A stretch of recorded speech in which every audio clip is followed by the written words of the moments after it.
ফুটবলের মহাযজ্ঞ বিশ্বকাপুরে গিরি যখন উত্তেজনায় টকবক গড়ের পুরো বিশ্ব তখন সেই উন্মাদনায় রঙের রঙিন একটি চট্টগ্রামের বন্দর নগরীও প্রিয় দল আর্জেন্টিনার প্রতি ভালোবাসা ও সমর্থনের বহিঃপ্রকাশ ঘটে বেললাই মঙ্গলবার 16 জুন বিয়েলে সেটটায় মৈনাপাড়া আর্জেন্টিনা ফ্যান ক্লাবের উদ্যোগে আয়োজন করা হয় এক বর্ণাঢ্য র্যালির।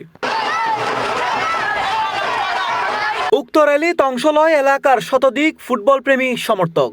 র্যালিত উপস্থিত আছিল মোহাম্মদ ইমন, রবিন, মাসুদ, জুবায়ের বাবু, জুবায়ের, রাজু, রিমন, মুজাহিদ ও রহমান সহ ক্লাবের অন্যান্য সদস্য এবং র্যালিত অংশ লইয়ে অন্যান্য আর্জেন্টাইন সমর্থক। ইনশাআল্লাহ আর্জেন্টিনা একান দল হলে বলে কৌশলে ব্যাগ দলতন সেরা সেরাদের সেরা গতবারের চ্যাম্পিয়ন আর্জেন্টিনা। আর আশা করি আর্জেন্টিনা খালি 2 গোল জিতব এবং আর্জেন্টিনার সাপোর্টার হল আমরা দেখতে রাখুন। আর প্রত্যেক বছর এই র্যালির আয়োজন করি, এখন সারা জীবন এই র্যালির সমর্থন থাকিব আর ভক্তন। ইনশাআল্লাহ এবার আর আবার চেষ্টা করছম, তবে যারা ভালো খেলে তারা তো অবশ্যই কাপ পাবে যোগ্য। ইনশাআল্লাহ আর আর্জেন্টিনার শুভকামনা।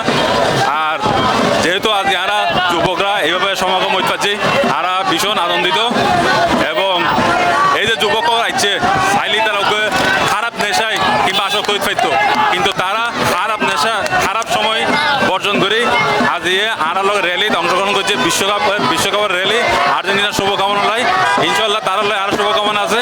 আর বাংলাদেশ ফুটবল ফেডারেশন বাবুফের দৃষ্টি আকর্ষণ করে দিই, বাবুফে দেন কি প্রতি বছর আর গ্রাম ওয়ার্ড এলাকার এই ধরনের ফুটবল আয়োজন করে। আমি আমার বাবা থেকে দেখে উৎসাহিত হয়েছি। এত বড় একটা র্যালি দেখে আমাদের খুবই আনন্দ লাগতেছে। আমি আমার বাবা খুবই এনজয় করতেছি, সকলে এনজয় করতেছে। আমরা সবাই আনন্দিত এবং আনন্দ দেওয়ার জন্য আমরা এসেছি। সবাই তরুণ প্রজন্ম আর্জেন্টিনা করবেন, এটা আমাদের প্রত্যাশা।